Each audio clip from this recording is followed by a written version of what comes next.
Assalamualaikum warahmatullahi wabarakatuh. Waalaikumsalam warahmatullahi wabarakatuh. Bismillahirrahmanirrahim. Nahmaduhu wa nusalli wa nusallimu ala rasulihil karim Sayyidina wa maulana wa habibina Muhammadin wa ala alihi wa ashabihi wa atba'ihi ajma'in. Rabbi israh li sadri wa yassir li amri wahlul 'uqdatam min lisani yafqahu qawli waj'al li waziran min ahli. Rabbana anfa'na bima 'allamtana Rabbi 'allimna alladhi yanfa'una Rabbi faqqihna wa faqqih ahlana wa qarabatil lana fi dinina ma ahlil qadri unsa wa dzakar. Rabbana wa aslih lana kulla syu'un wa akirra birridha minkal 'uyun wa qdi 'anna rabbana kullad duyun qabla an ya'tiyana rusulul manun waghfir wastur anta akrama man satara. Rabbi waffiqna wa waffiqhum lima tartadi qawlan wa fi'lan karama warzuqil kulla halalan daima wa akhilla atqiya a'lama nahdi bihil khaira wa nukfa kulla syarr.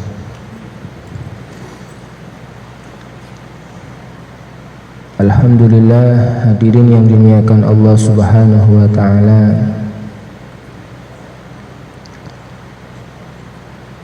Lagi dan lagi kita bersyukur kepada Allah Subhanahu wa taala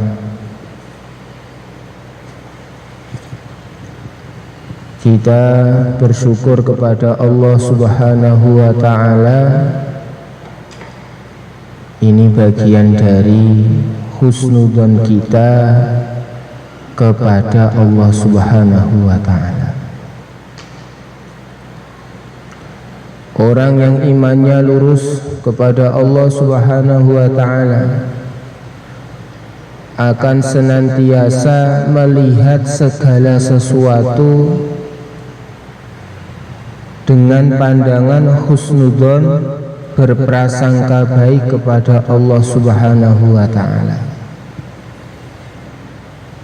Ketika seseorang memandang sesuatu berdasarkan berprasangka baik kepada Allah Subhanahu wa ta'ala, maka tidak ada yang ia rasakan melebihi bahwa hal yang dianugerahkan oleh Allah Subhanahu wa ta'ala adalah hal yang sangat-sangat layak untuk disyukuri. Kita sering mendengar nasihat-nasihat orang tua bahwa kita itu dilarang untuk tatoyur dan dianjurkan untuk tafaul. Di bulan Muharram yang mulia, di awal tahun, ulama menyarankan kita untuk meminum susu tafaulan,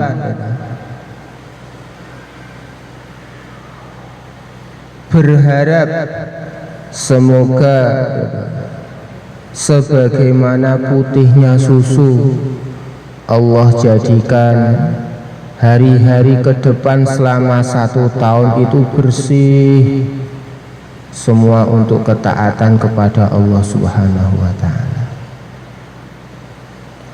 Hari-hari yang penuh dengan ilmu, hari-hari peningkatan keimanan, hari-hari ibadah, hari-hari yang bersih semata-mata untuk menghamba kepada Allah Subhanahu wa ta'ala.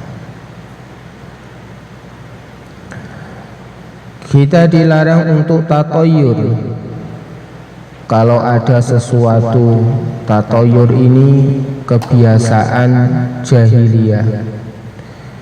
Ketika ada burung terbang begini, ke arah begini, bersuara begini, maka orang akan berpandangan sesuatu yang tidak baik. Eneng manuk ngene iki berarti arep eneng bencana ngene, arep eneng ngene lan. Apa bedanya tatoyur dengan tafaul ini? Maka kata para ulama, bedanya tafaul dengan tatoyur itu cara pandang hati seseorang menyikapi takdir Allah Subhanahu wa ta'ala. Ketika seseorang husnudzon kepada Allah, apapun yang terjadi, apapun yang telah diputuskan oleh Allah, hari ini begini, bulan ini begini, tahun ini begini, ini semua dipandang dengan husnudzon kepada Allah, berbaik sangka kepada Allah, ambil hikmahnya, ambil baiknya, maka hal itu akan baik untuk dirinya, akan baik untuk dirinya. Karena husnudzon kepada Allah itu bagian dari amalan hati yang diperintahkan oleh Allah. Akan tetapi ketika melewati hari, melewati bulan, melewati tahun, menghadapi begini-begini, pandangan dia kepada ketetapan Allah, apa yang ditakdirkan oleh Allah itu buruk, berprasangka buruk kepada Allah, maka persangkaan buruk dia kepada Allah pun akan mendapatkan balasan. Karena baik berprasangka baik ataupun berprasangka buruk adalah bagian dari amalan hati yang akan dibalas oleh Allah Subhanahu wa ta'ala.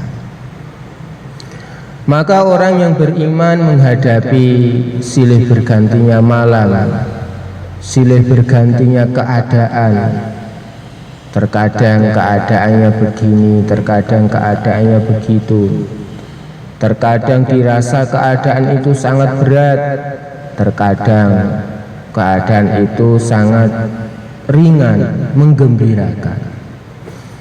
Ketika seseorang itu selalu husnudzon kepada Allah Subhanahu wa ta'ala, maka keadaan apapun itu akan dia syukuri, memandang kepada bahwa Allah Subhanahu wa ta'ala menciptakan segala sesuatu itu pasti ada hikmahnya. Bagaimana Nabi Musa alaihi salatu wassalam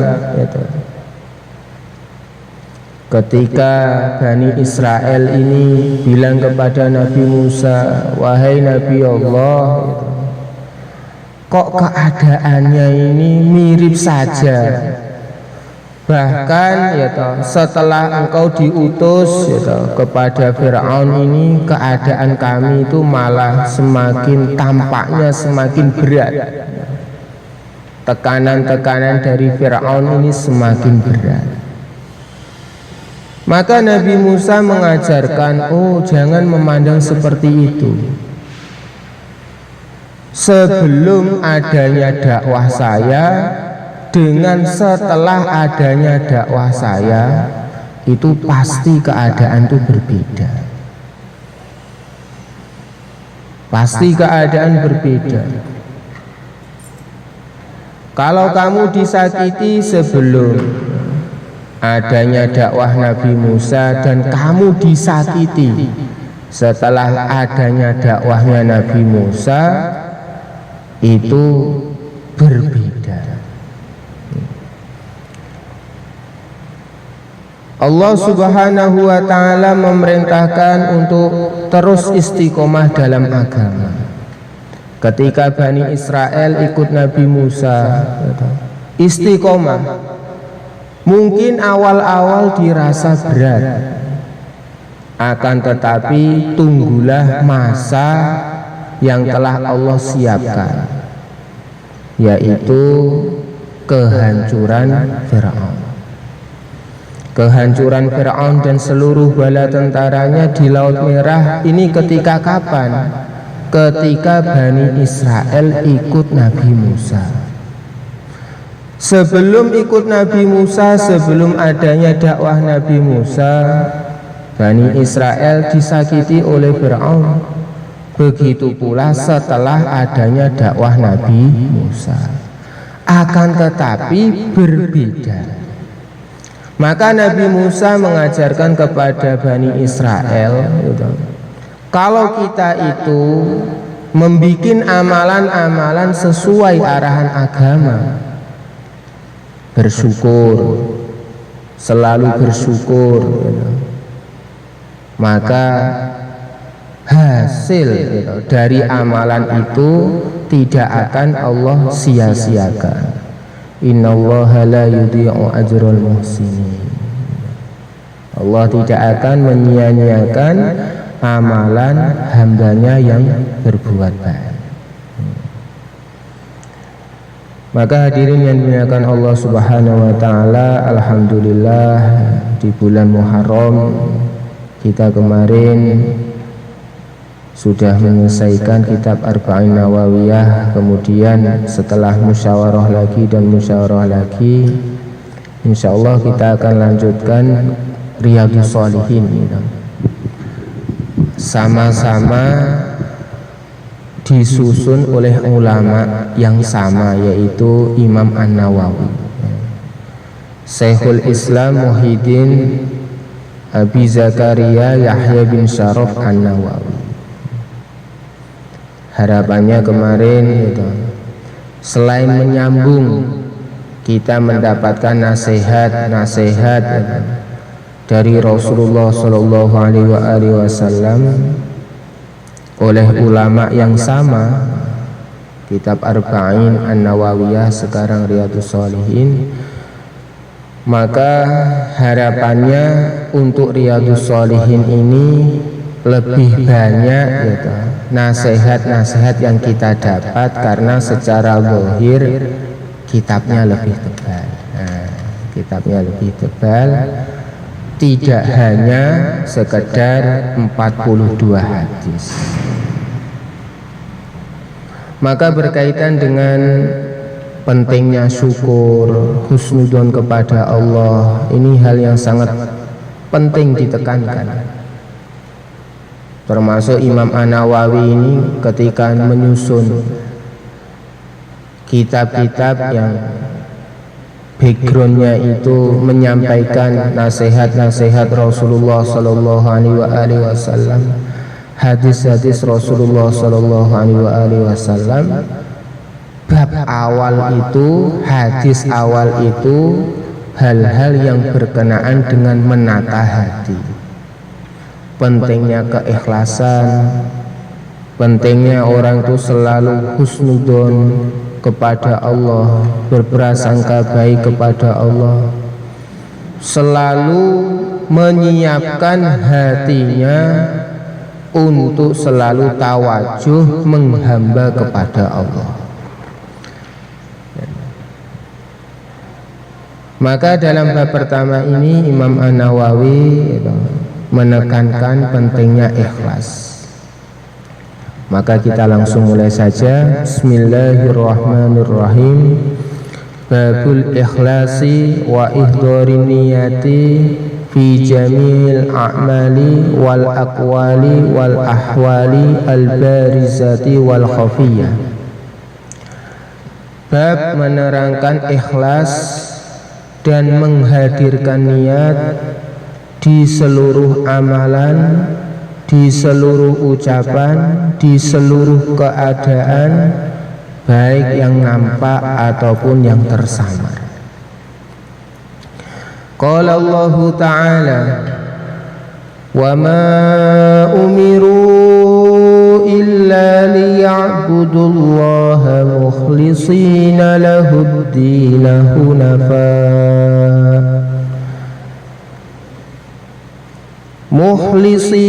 lahud-din hunafa'a wa yuqimus salata wa yu'tuz zakata wa dzalika dinul qayyimah. Wa qala ta'ala, lan yanalallaha luhumuha wala dima'uha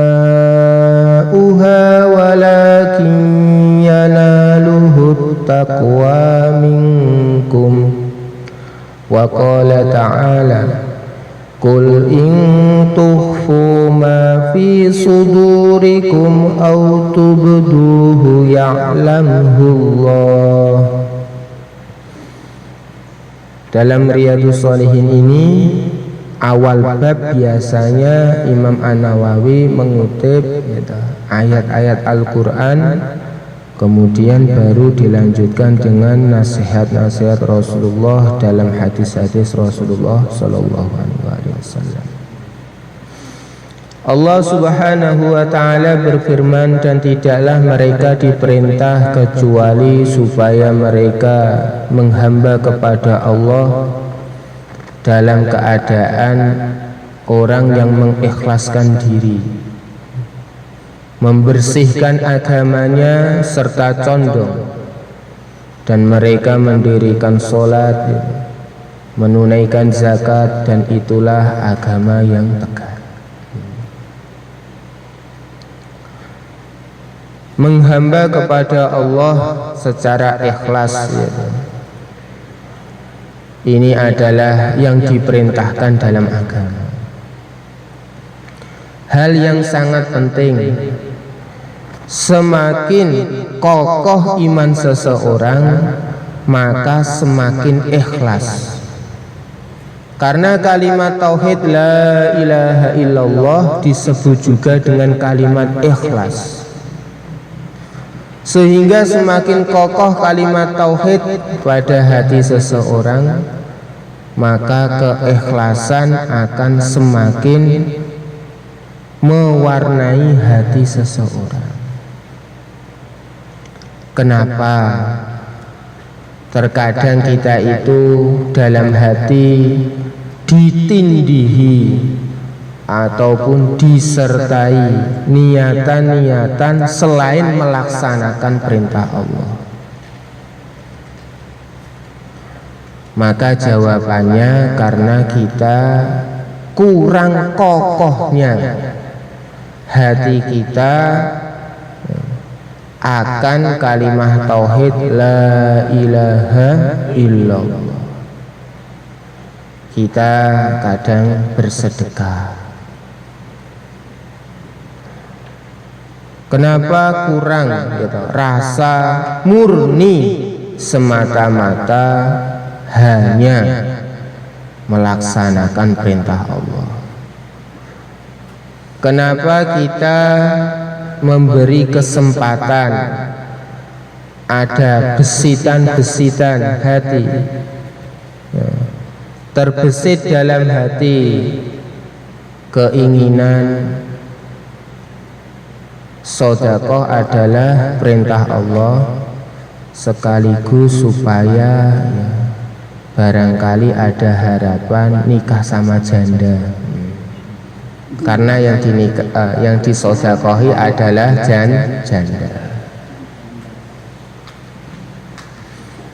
Karena yang disodaqahi janda, yang dikasih anaknya janda, terkadang terbesit barangkali ada kesempatan.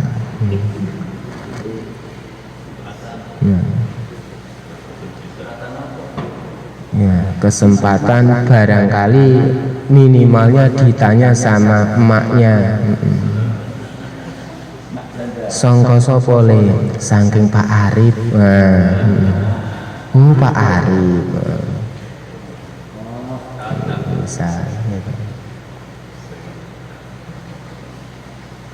Dengan disebut oleh ibunya, dengan bibir ibunya itu terkadang hati jadi berbunga-bunga.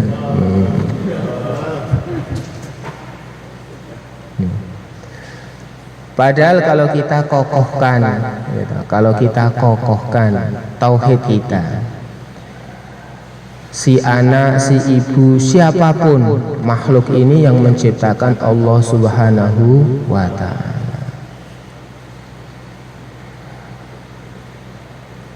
Kalau kita kembalikan kepada hakikat yang sebenarnya, seorang wanita tidak akan tampak indah kecuali dibuat indah oleh Allah Subhanahu wa Ta'ala. Seseorang mungkin kelihatan pintar, dia tidak pintar dengan sendirinya. Dia pintar dibuat pintar oleh Allah Subhanahu wa Ta'ala.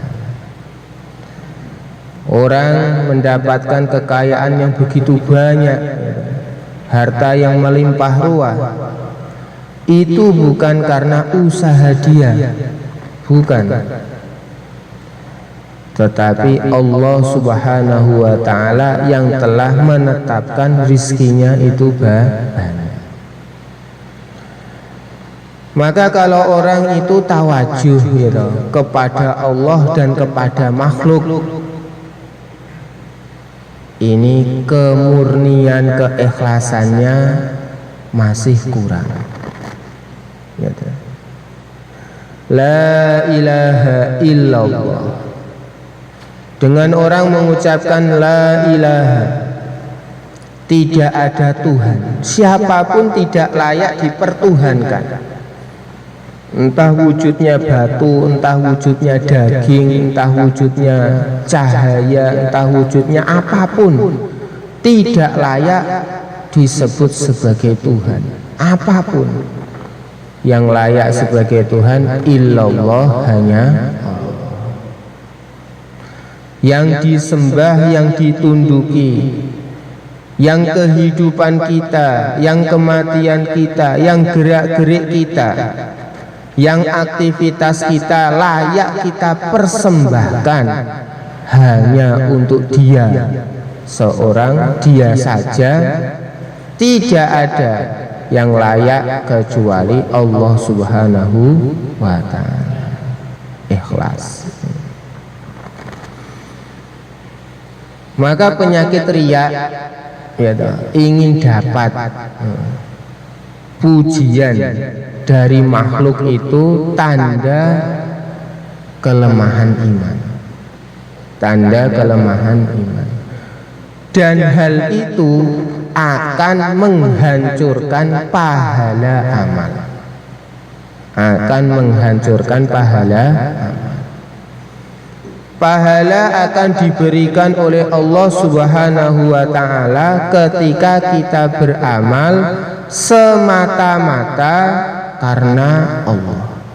Semata-mata ini perintah Allah, tidak dicampuri sekaligus biar si A, si B, si C ini kita dapatkan sesuatu dari mereka. Jadi ingin mendapatkan sesuatu dari Allah dan ingin mendapatkan sesuatu dari makhluk, maka ini ada unsur gitu, secara bahasa menserikatkan Allah supaya menserikatkan Allah dengan selain Allah supaya sama-sama diri seseorang itu mendapatkan manfaat baik dari Allah ataupun dari selain Allah. Maka ini justru nanti akan merusak pahala amal. Maka yang dikehendaki semata-mata karena Allah. Akan tetapi Ini memang ada tahapan-tahapan. Iblis berkata kepada Allah Subhanahu wa ta'ala,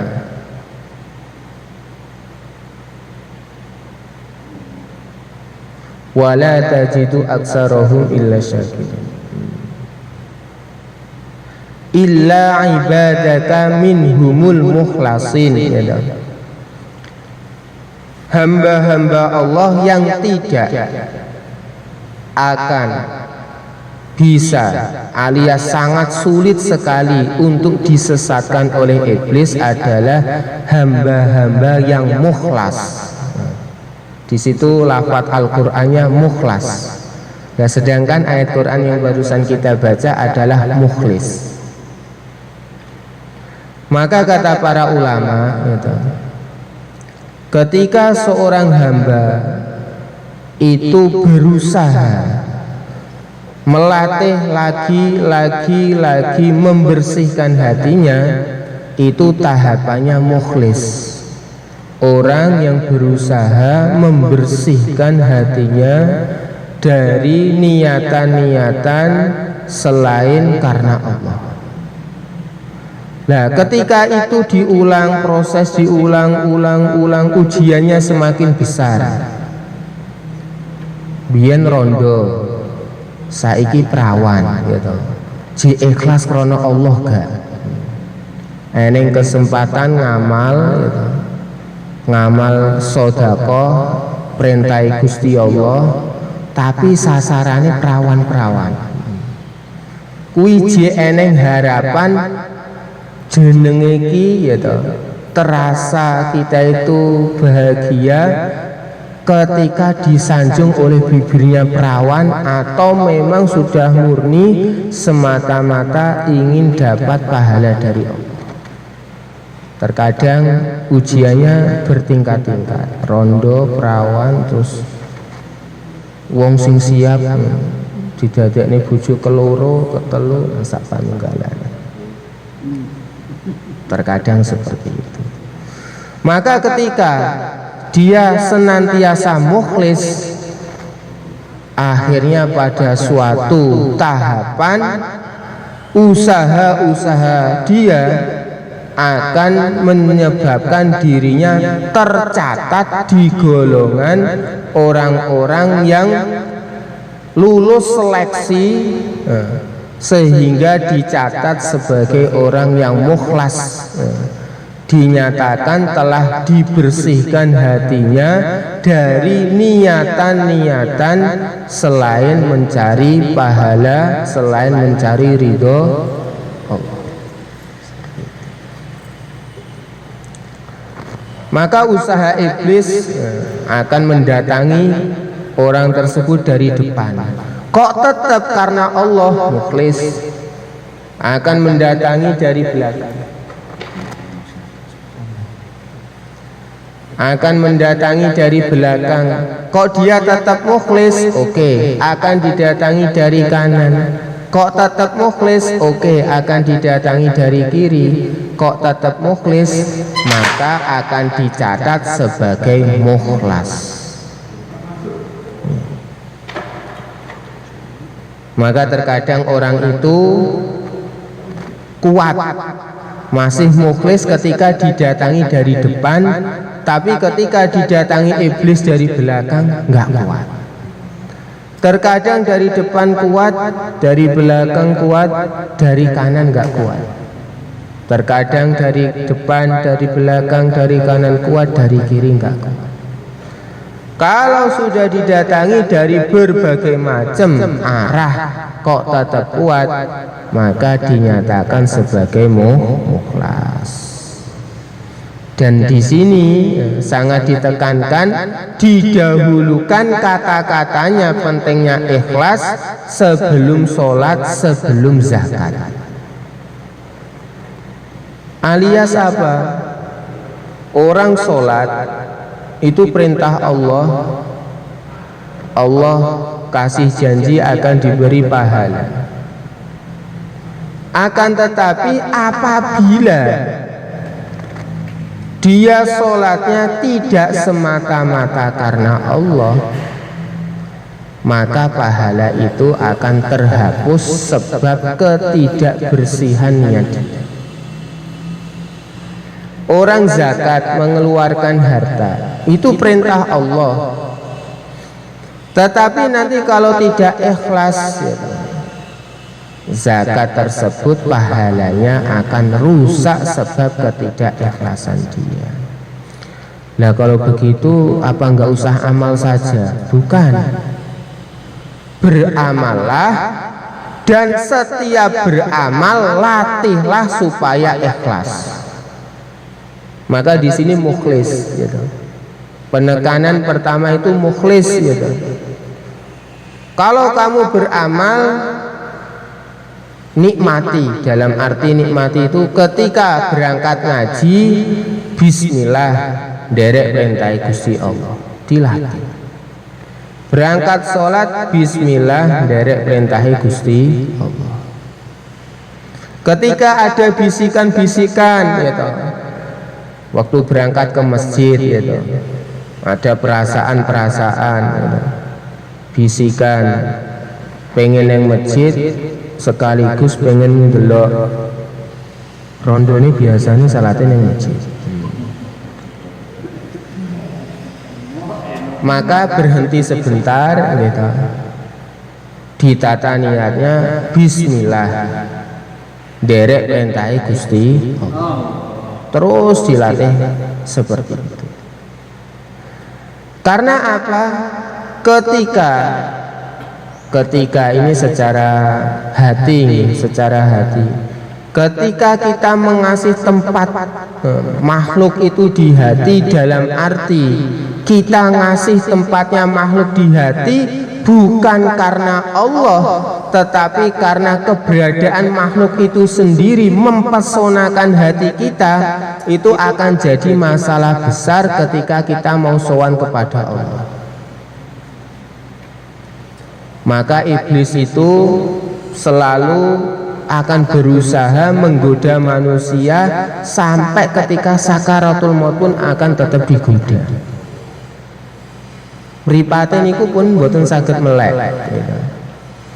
Tetapi iblis tetap akan mendatangi, gitu, membisiki, gitu. Tampak di depannya itu, gitu, janda-janda yang dia inginkan, gitu, nawari begini dan begitu supaya dia lalai dari tawajuh kepada Allah ketika mau sowan kepada Allah. Ketika mau sowan kepada Allah, digoda supaya tidak tawajuh bahwa dirinya mau sowan kepada Allah. Bahkan usaha iblis akan habis-habisan bagaimana sowan kepada Allah dalam keadaan ingkar menentang kepada Allah.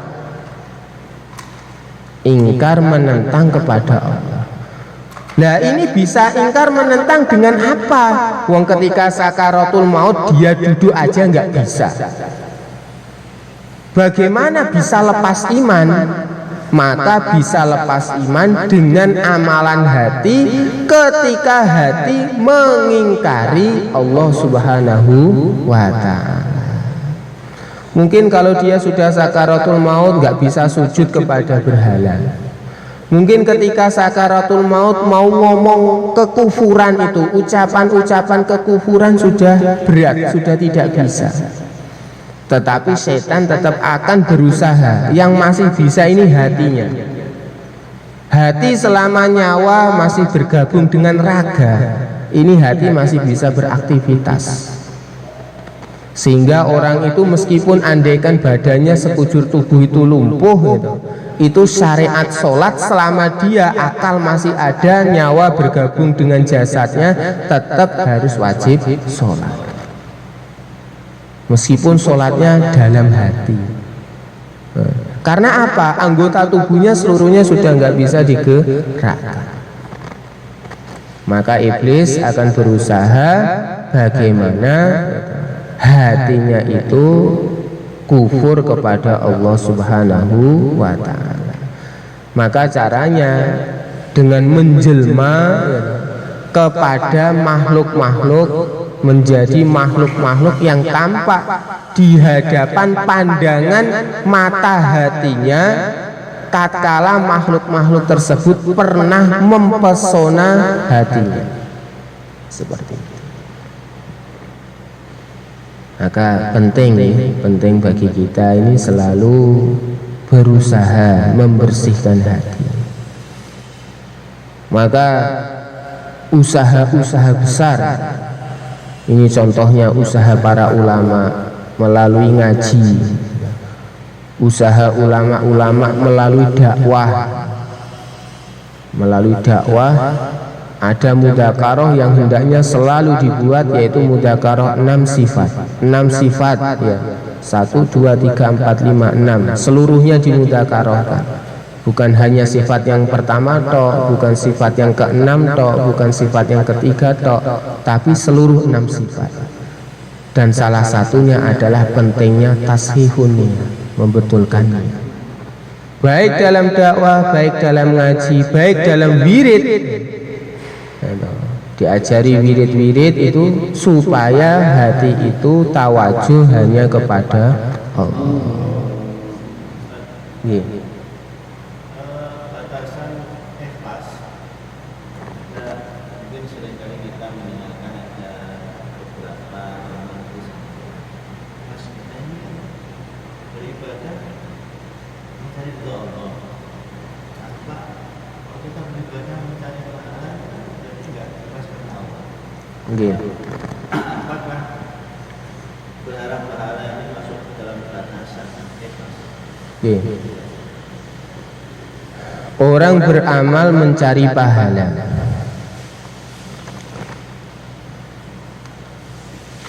Mencari pahala. Mencari pahala.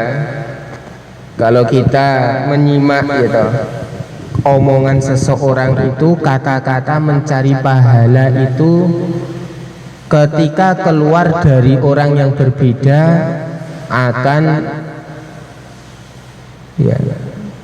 ditangkap.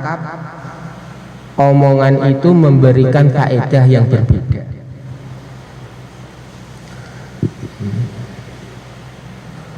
Arep neng di, arep neng doro gitu. Tapi yang satu kemboro itu mau bakul, yang satu kemboro mau ngaji. Nah, dua orang naik motor, yang satu tanya arep neng di Kang, arep neng doro.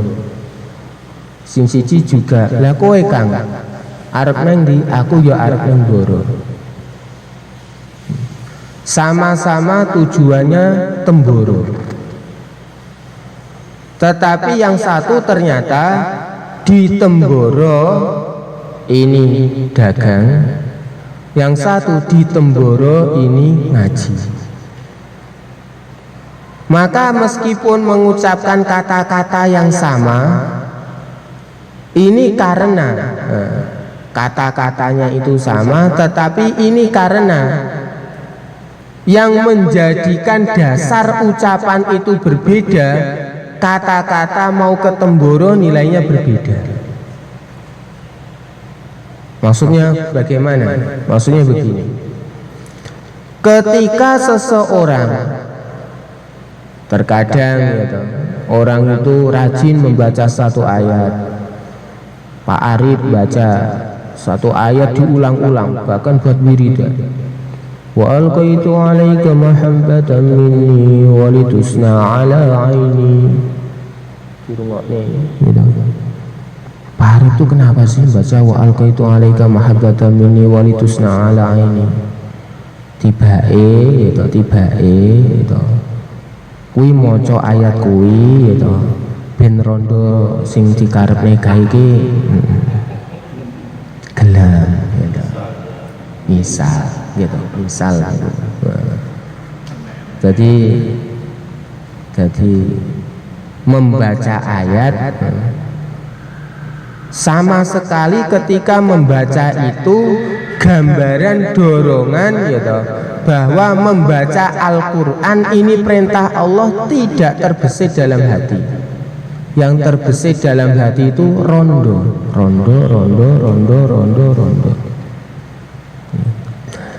Ada orang yang membaca ayatnya ya wa alqaitu alaika mahabbatan minni walitusna ala aini, memang membaca ayat Quran karena ini perintah Allah. Faqra'u ma tayassara minal Quran, dia teringat ya bahwa membaca Al-Quran itu adalah perintah Allah. Mbuh engko entuk rondo utawa ora entuk rondo, tidak jadi tujuan hati.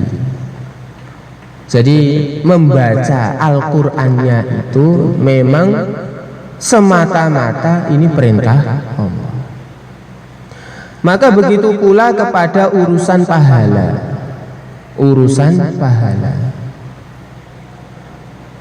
Maka ketika seseorang mendengar fadilah, kalau orang sholat begini akan begini, kalau orang sholat begini akan begini, dia melaksanakan sholat, teringat perintah Allah, dia teringat Allah mengiming-imingi dengan pahala ini, maka ini tidak merusak keikhlasan. Karena tujuan hatinya sudah mantap mencari ridho Allah. Adapun iming-iming itu supaya mendorong bagian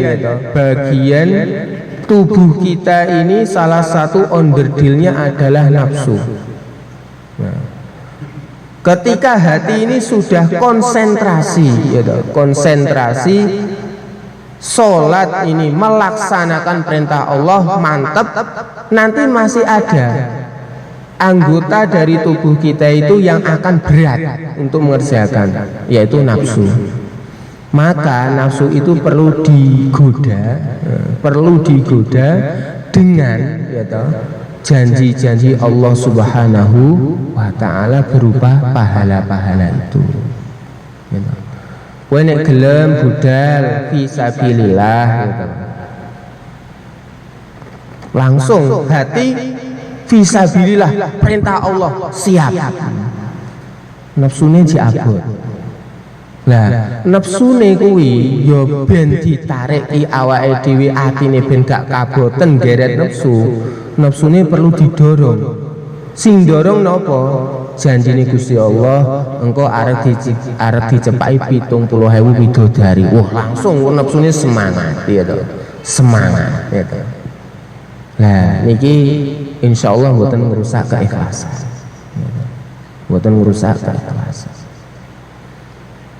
Nggih keranten sifatnya nafsu nggih ngoten niku. Makanya di dalam ayat Al-Qur'an tetap ada istilah walakum fiha ma tastahihil anfus. Di dalam surga itu ada kenikmatan yang diselerai oleh nafsu. Maka untuk ini supaya nafsu itu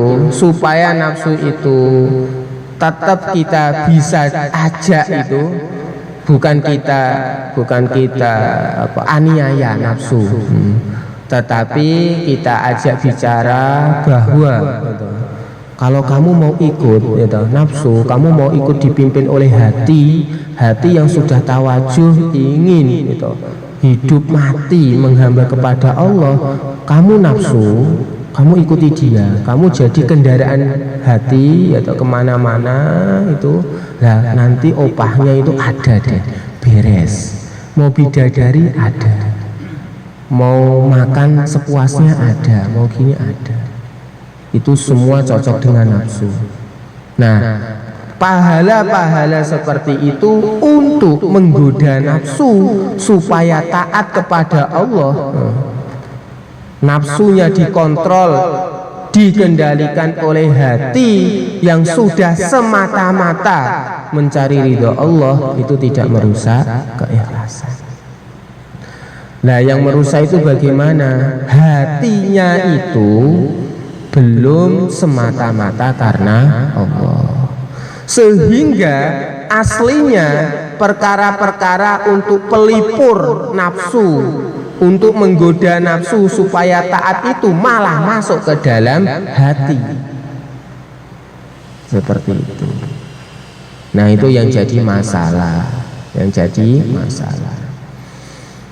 Orang ketika taat kepada Allah Subhanahu wa taala, gitu. Wa may yattaqillah yaj'al lahu makhraja wa yarzuqhu min haitsu la yahtasib. Orang takwa kepada Allah semata-mata ini perintah Allah, hati tunduk, tujuan memang hanya menghamba kepada Allah. Wa ma khalaqul jinna wal insa illa liya'budun. Nah, kemudian nafsunya yang berat itu, gitu, diiming-imingi, didorong, ayo toh, nggak apa-apa ikut, gitu. Ya ja'allahu mahroja, kamu kan ingin makan, sekarang sulit makan atau sulit begini, ya ja'allahu mahroja, nanti akan ada jalan keluarnya, nggak masalah. Tetapi ketika sesuatu yang semula harusnya tidak ada dalam hati, tujuan karena makhluk A, tujuan karena makhluk B, bahkan tujuan karena makhluk itu andekan surga, maka kita kenal sekali, gitu. Terkadang itu kita mengetahui perkataan tokoh-tokoh tasawuf seperti Robi'ah Adawiyah. Ya Allah, kalau saya menyembah Engkau karena niat saya itu bukan karena Engkau tapi karena surga, gak usah masukkan ke surga.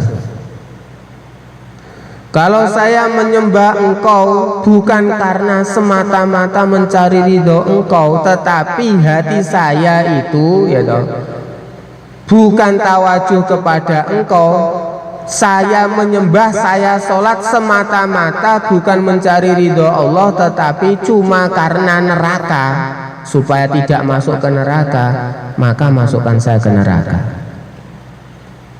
Lha iki piye to? Wong awake dhewe ning hadis kae ngaji njaluk swarga, njaluk di dohne saka neraka. Lha iki kok ucapane tokoh-tokoh tasawuf kok seperti ini? Ini ucapan dari orang yang sedang melatih hati, ya, sedang melatih hati supaya hati itu, ya, tetap tawajuh konsentrasinya kepada Allah, tidak memasukkan tujuan-tujuan selain kepada Allah alias tujuan kepada makhluk ke dalam hati. Maka dalam wirid itu sebagian ulama, ya, mengasih, ya, amalan la ilaha illallah, nanti ada la ma'buda illallah, la maqsuda illallah, la maujuda illallah, seperti itu karena untuk melatih hati. Kalau untuk urusan tujuan semata-mata karena Allah. Nah, kita tetap mengambil pahala-pahala itu. Nah, itu karena perintah Allah, yaitu perintah Allah, yaitu kita diiming-imingi oleh Allah, kita tertarik. Kalau hati ini sudah ingat kepada Allah, ketika diiming-imingi oleh Allah apapun jadi tertarik, karena yang ngiming-imingi Allah, dan iming-iming itu, ya toh, kita terapkan kepada yang tempatnya, yaitu nafsu. Seperti itu. Saya dipahami nggih? Mungkin wonten malih pertanyaan? Nggih.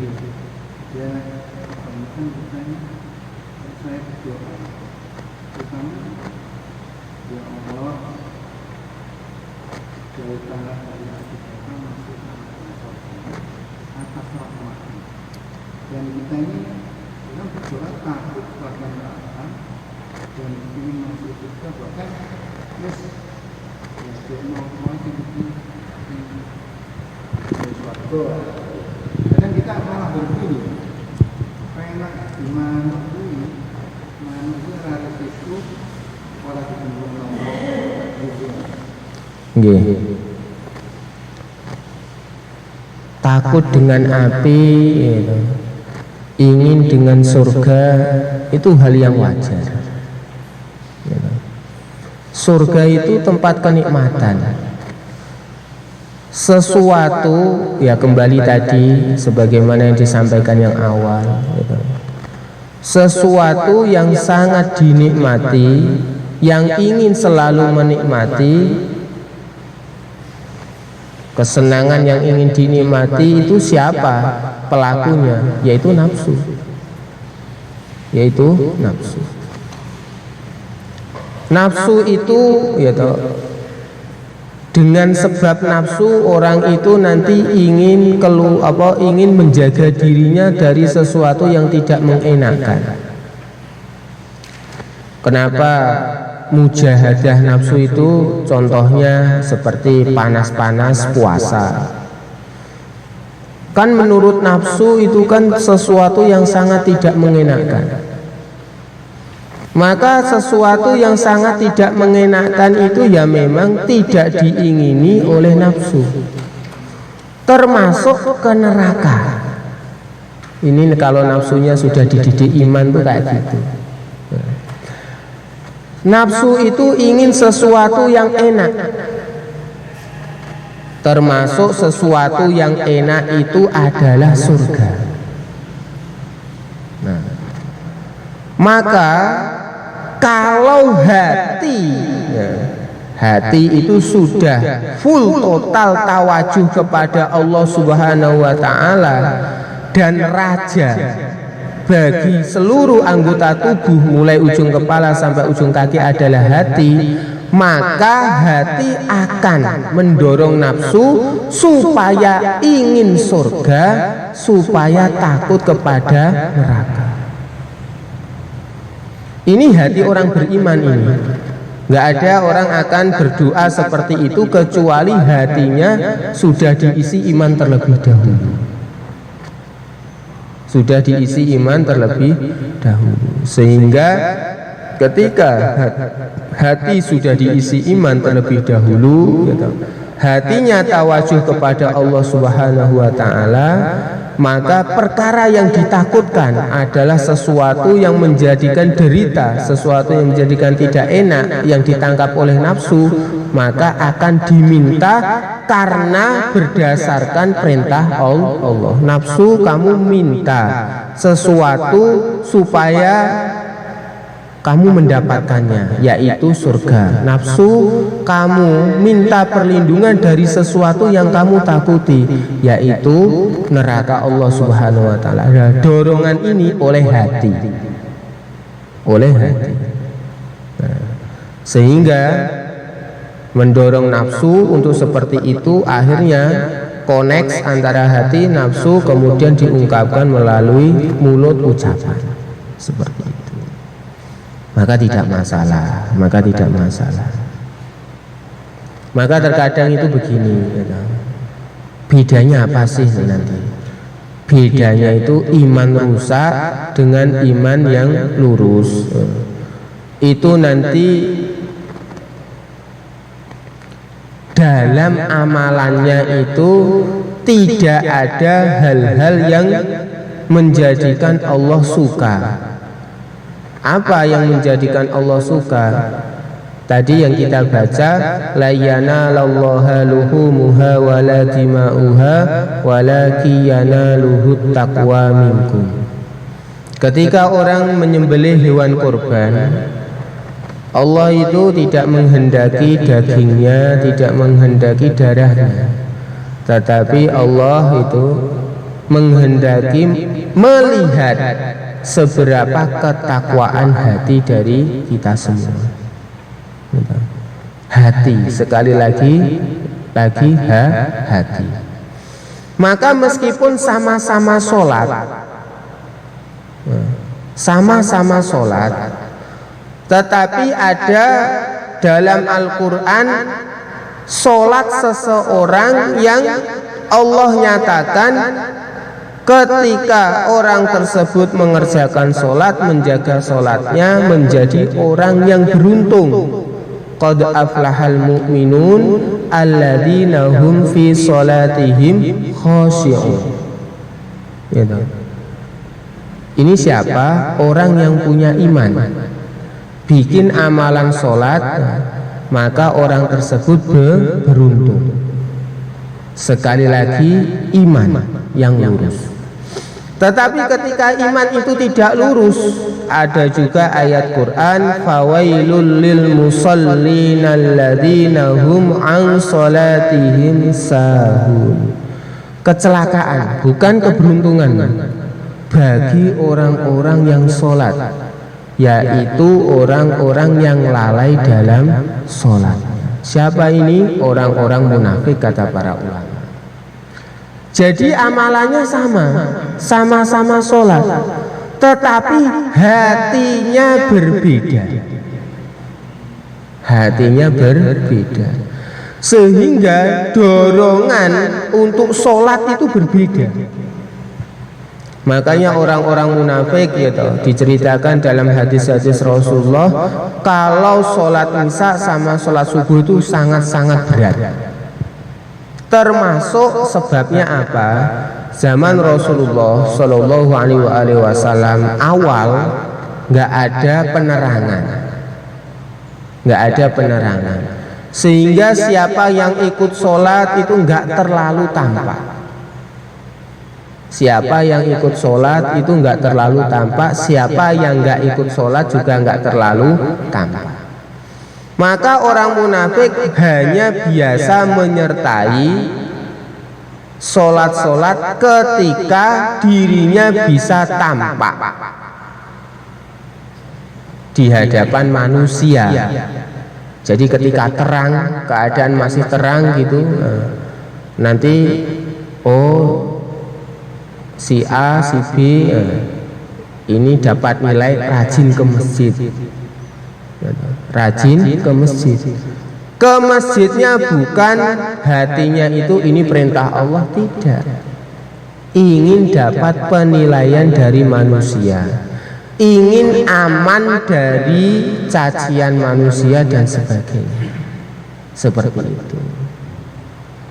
Maka dalam Al-Quran sendiri diceritakan ya, ada sholatnya seseorang yang dinyatakan celaka oleh Allah. Sholat tapi kok celaka? Memang ada orang yang sholat kemudian bahagia, ada.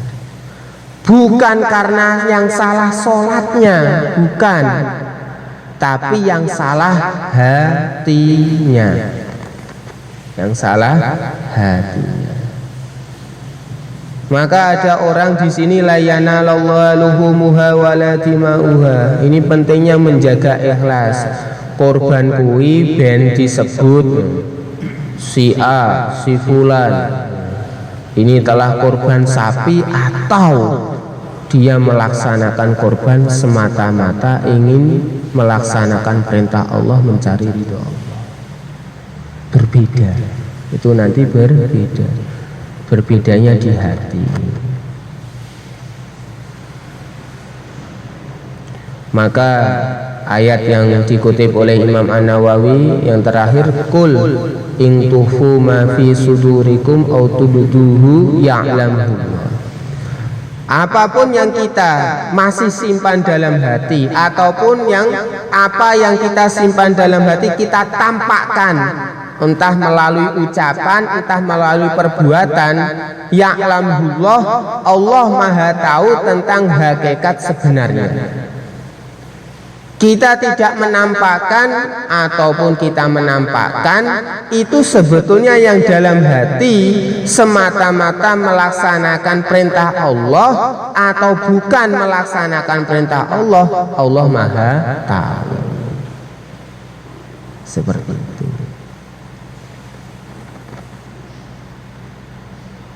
Terus kadang itu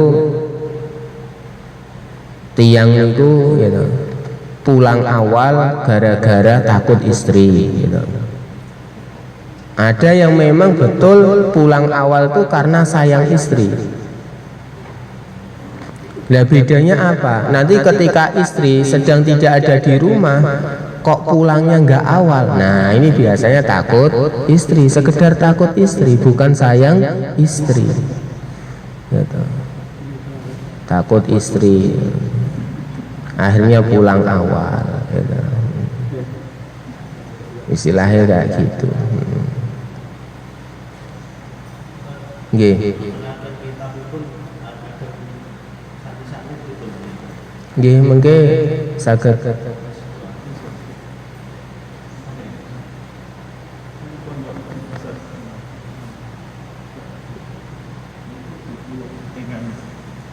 Nggih, buku kedua.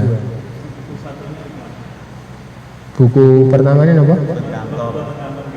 Oh, nggih. Jilid kedua. Nggih.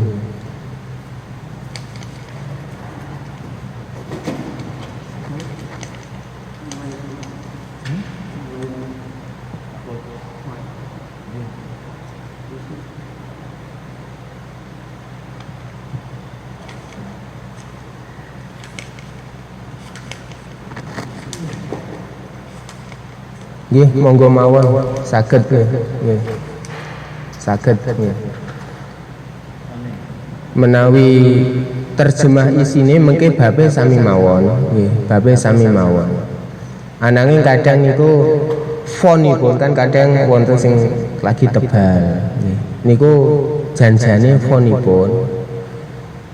Terus menawi isinipun insyaallah menawi intinipun bab kados menika sami mawon nggih. Ananging sing ingkang perlu dipun waspadai niku justru ingkang wonten tambahan keteranganipun. Nah, tambahan keteranganipun niku sinten ingkang maringi keterangan niku ingkang biasanipun kula khususipun rencang-rencang napa Ustaz Fatih lan sapanunggalanipun sing perlu ditingali tambahan keteranganipun sinten ingkang maringi keterangan niku mawon.